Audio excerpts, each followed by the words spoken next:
Good morning students. आज के इस वीडियो लेक्चर में सभी स्टूडेंट्स का मैं Dharmendra Verma, assistant professor zoology, government college Bundi, हार्दिक स्वागत करता हूं। आज का हमारा टॉपिक है introduction and history of development biology, जिसका पार्ट फर्स्ट हम पिछले वीडियो में पढ़ चुके हैं। इस वीडियो में हम इसका पार्ट सेकंड पढ़ेंगे। देखिए, जैसा कि आप सब जानते हैं कि नर युग्मक शुक्राणु होता है, मादा युग्मक अंडाणु होता है। दोनों नर और मादा युग्मक अर्थात शुक्राणु और अंडाणु के आपस में मिलने से इस क्रिया को हम निषेचन या फर्टिलाइजेशन कहते हैं। इससे जो प्रथम कोशिका बनती है, प्रथम कोशिका जो कि द्विगुणित होती है, 2n, क्योंकि शुक्राणु और अंडाणु दोनों जो है हैप्लॉइड होते हैं। ये अगुणित कोशिकाएं हैं जिनके आपस में मिलने से द्विगुणित युग्मनज या जाइगोट बनता है, और उस युग्मनज या जाइगोट में जो है बारंबार जो समसूत्री विभाजन होते हैं, जिनको हम विदलन या क्लीवेज के नाम से जानते हैं, उससे जो प्रथम अवस्था बनती है उसको हम कोरक या ब्लास्टुला कहते हैं। और ये जो है कोरक विदलन युग्मनज से जो कोरक बनने की जो प्रक्रिया है, इसको हम कोरक भवन या ब्लास्टुलेशन के नाम से जानते हैं। और कोरक से फिर बाद में गैस्ट्रुला, त्रिस्तरीय गैस्ट्रुला बनता है। इस प्रक्रिया को हम गैस्ट्रुला भवन या गैस्ट्रुलेशन कहते हैं। और गैस्ट्रुला बनने के बाद इसमें जो है टिश्यू डिफरेंशिएशन या उत्तक विभेदन चालू हो जाता है, और उत्कों में विभेदन होने के पश्चात अंग विकास या ऑर्गन डेवलपमेंट होता है। और ऑर्गन के बाद में जो है बहुत सारे एक जैसे ऑर्गन मिलकर एक कार्य के लिए डेवलप होते हैं, उसको हम अंगतंत्र विकास या ऑर्गन सिस्टम डेवलपमेंट कहते हैं। उसके बाद में जब सारे ऑर्गन सिस्टम डेवलप हो जाएंगे तो वो सारे ऑर्गन सिस्टम मिलकर कंबाइंड रूप से जो है काम करते हैं, और उनकी फिर ग्रोथ होती है। इससे संपूर्ण प्राणी का शरीर निर्मित होता है। तो भ्रूणीय परिवर्तन के दौरान ये सामान्य क्रम हमारे को देखने को मिलते हैं। तो हम बता रहे थे कि धीरे धीरे कोशिकाएं विभेदित होने लग जाती है, और विभेदन हमेशा कोशिका द्रव्य स्तर साइटोप्लाज्मिक जो है लेवल पे होता है। ये सामान्यतः अपरिवर्तनीय, इरिवर्सिबल होता है। अब देखिए, अंग विकास ऑर्गेनोजेनेसिस की बात करें। विभिन्न अंगों एवं अंगतंत्रों के विकास को ही हम अंग विकास या ऑर्गेनोजेनेसिस कहते हैं। गैस्ट्रुला भवन या गैस्ट्रुलेशन के पश्चात जो है जीव में 3 प्राथमिक जनन स्तर का निर्माण होता है, और ये तीनों प्राथमिक जनन स्तरों से छोटे छोटे कोशिका समूह अलग होकर प्राथमिक आद्यांग या प्राइमरी ऑर्गन रूडिमेंट्स बनाते हैं। प्रत्येक प्राथमिक आद्यांग यानी प्राइमरी ऑर्गन रूडिमेंट फिर आगे चलकर प्राणी शरीर के विशिष्ट अंग या फिर अंगों का निर्माण या अंशों का निर्माण कर लेते हैं। उसके बाद में वृद्धि या ग्रोथ। वृद्धि का अर्थ जो है हम जानते हैं परिमाण का बढ़ना होता है। परिवर्तन घटनाओं के साथ संश्लेषण द्वारा कार्बनिक पदार्थों का परिमाण जो है लगातार बढ़ता रहता है। निरंतर विभाजनों से कोशिकाओं की संख्या भी निरंतर बढ़ती रहती है। तो साथ ही जो है डॉटर सेल्स हैं, पुत्री कोशिकाएं, उनका आयतन, वॉल्यूम भी बढ़ता जाता है, बढ़ता रहता है। इन घटनाओं के परिणाम स्वरूप निरंतर भ्रूण का आयतन बढ़ता है।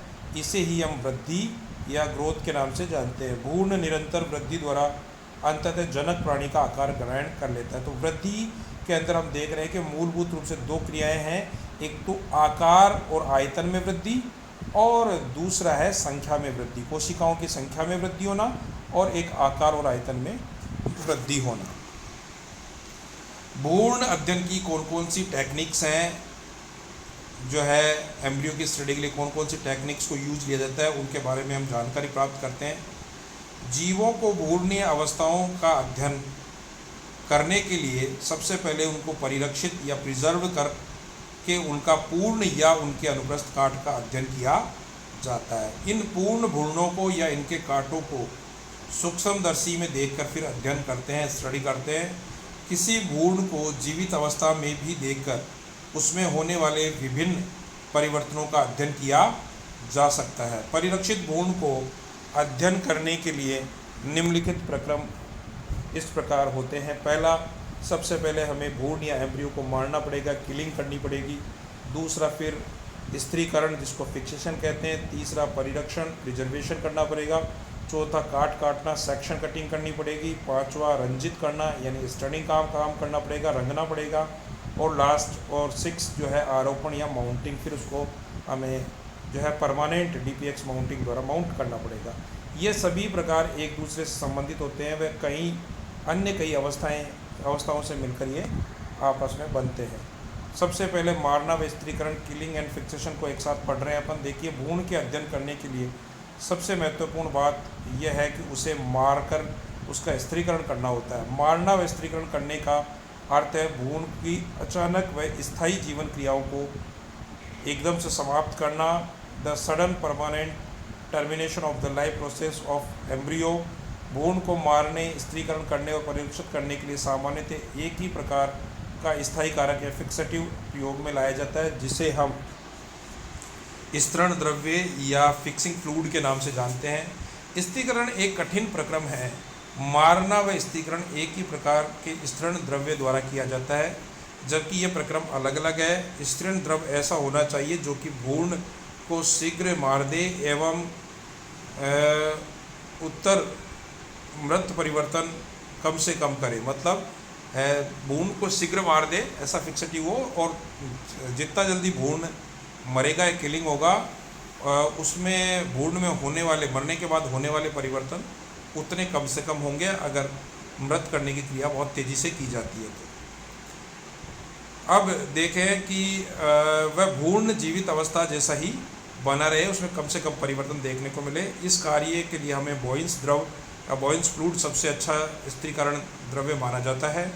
अगर हम मेंढक के लिए बात करें फॉर फ्रॉग, तो देखिए मेंढक के लिए काम में लाई जाने वाली भ्रूणीय तकनीक को हम सामान्यतः 2 भागों में डिवाइड कर सकते हैं, विभक्त कर सकते हैं। सबसे पहला स्पूटन के पहले बिफोर हैचिंग, और उसमें देखिए मेंढक में स्पूटन के पहले भ्रूण को स्त्रीकरण करने के लिए स्मिथ्स फ्लूइड काम में लिया जाता है। और इसका रासायनिक संगठन, जो स्मिथ्स का फ्लूइड का जो केमिकल कंपोजिशन है वो इस प्रकार है। सबसे पहले पोटेशियम बाइक्रोमेट 0.5 ग्राम, उसके बाद में है ग्लेशियल एसिटिक अम्ल 2.5 क्यूबिक, और उसके बाद फॉर्मेलिन है 10 cc, उसके बाद आसुत जल है, डिस्टिल्ड वाटर 75 cc 75 cc है। उसके बाद इसका कैसे प्रोसीजर, ये तो हमारे हो गए केमिकल्स, और इस केमिकल्स को किस प्रोसीजर द्वारा यूज़ लिया जाता है, कैसे स्मिथ्स फ्लूइड बनाया जाएगा। देखिए, अंड समूह को सबसे पहले छोटे छोटे टुकड़ों में बांटते हैं, इन्हें स्मिथ द्रव में 24 घंटे तक रखते हैं। स्मिथ द्रव्य अंडों की तुलना में जो है 10 गुना अधिक लेते हैं। अंडों को जल से साफ करते हैं बाद में, और 5% जलीय फॉर्मेलिन द्रव में उसको फिर रखा जाता है। इन्हें इसमें तब तक रखते जाते हैं जब तक इनमें से रंग निकलना न बंद हो जाए, और इसमें अंडों को हम अनियमित समय तक रख सकते हैं। उसके बाद देखिए, अंडों को हाइड्रोजन पेरोक्साइड यानी H2O2 में लगभग 1 सप्ताह के लिए 1 वीक के लिए इसको रख देते हैं। और या फिर हम ये देखें कि जब तक ये सफ़ेद कलर के, वाइट कलर के नहीं हो जाए तब तक इनको रखा जाता है। और अंडों को फिर जो है डिस्टिल वाटर या आसुत जल से साफ़ कर लेते हैं। अब इन्हें तनु बोरेक्स कार्बाइन से जो स्टेन करते हैं। अधिक स्टेन होने पर अम्लीय एल्कोहल जो है 70% में उसको रखा जाता है। इसका केमिकल कंपोजिशन देखें तो 1% एल्कोहल को हम 70% एल्कोहल में रखते हैं। अंडों को 70%, 80%, 90% और 100% यानी एब्सोल्यूट एल्कोहल से गुजार कर जो है उसका निर्जलीकरण, डिहाइड्रेशन करते हैं। और डिहाइड्रेशन इसलिए किया जाता है कि डिहाइड्रेशन में हम जो वाटर कंटेंट है, पानी जो है जो उस टिश्यू के अंदर मौजूद है उसको निकालते हैं।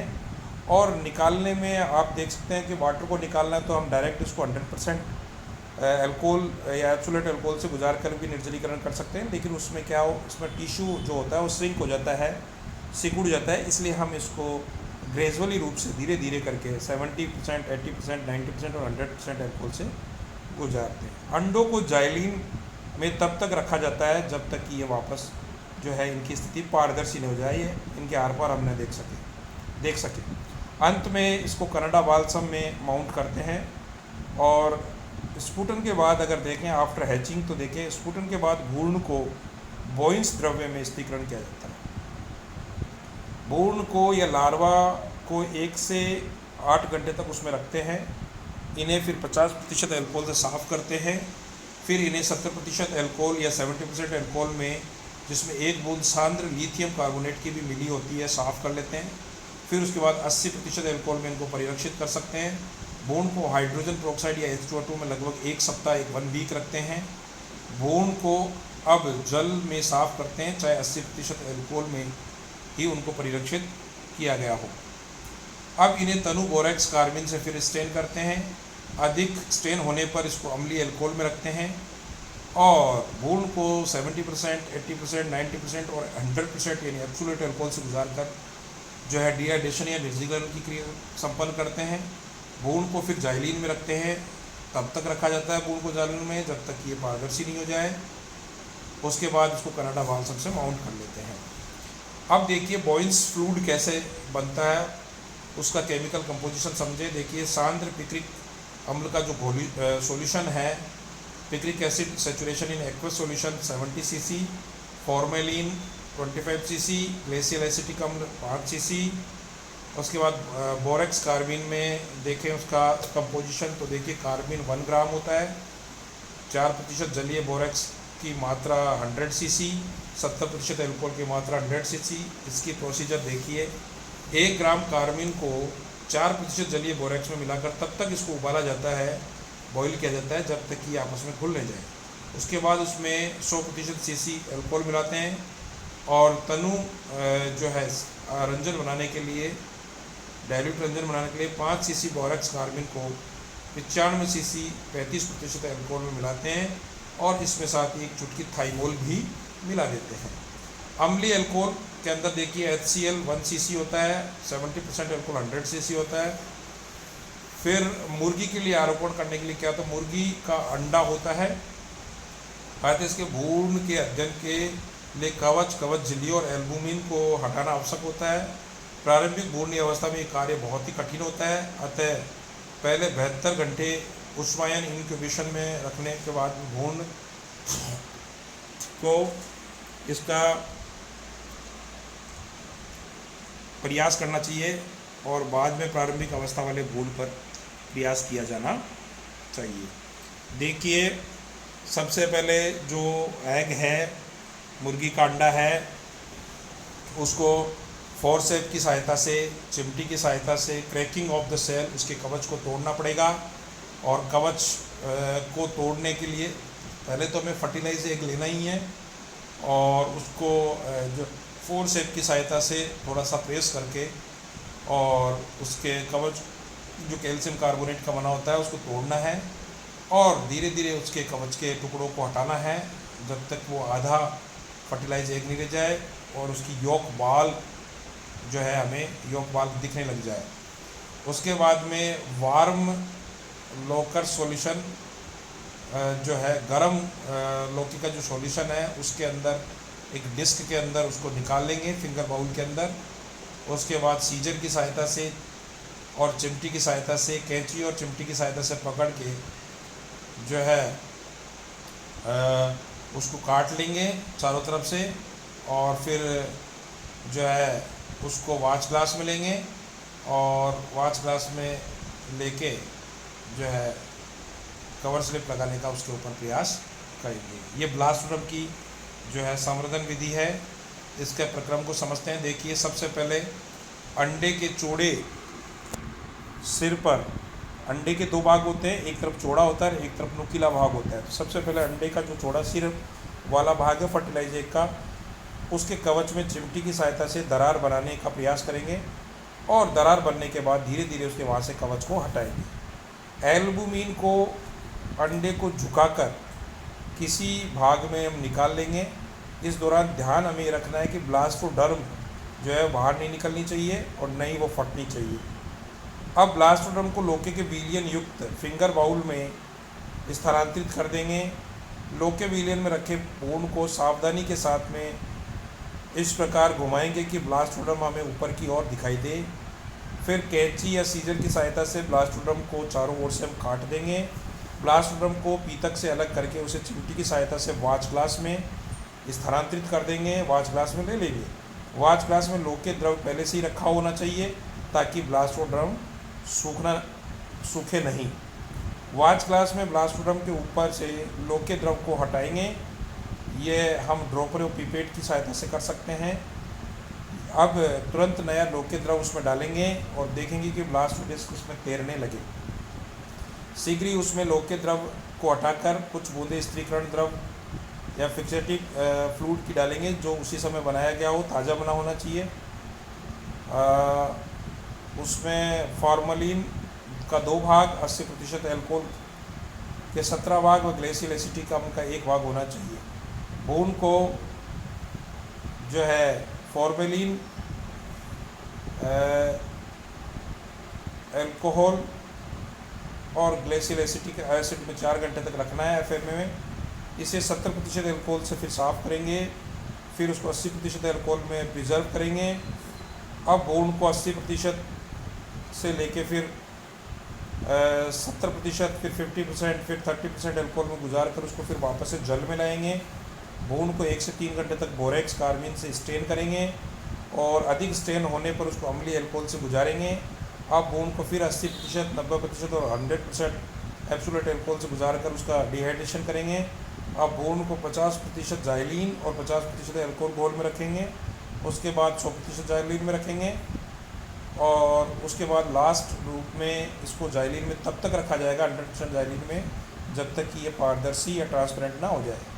अब उसको कनाडा बाल्सम से फिर आरोपित करेंगे, माउंट करेंगे। उसके बाद में आगे चलते हैं। देखिए लोके का विलियन जो होता है उसका कंपोजिशन देखिए। सोडियम क्लोराइड लगभग 900 ग्राम, पोटेशियम क्लोराइड 40 ग्राम, कैल्शियम क्लोराइड 20 ग्राम, सोडियम बाइकार्बोनेट 20 ग्राम और आसुल जल लगभग 100 सीसी। उसके बाद FAA विलियन के लिए देखिए फॉर्मेलिन 2 भाग, एल्कोहल का 17 भाग और ग्लेसियल एसिटिक अम्ल के 1 भाग को लिया जाता है। इस प्रकार हमने ये जो है आज का वीडियो कंप्लीट पढ़ लिया है। Thank you.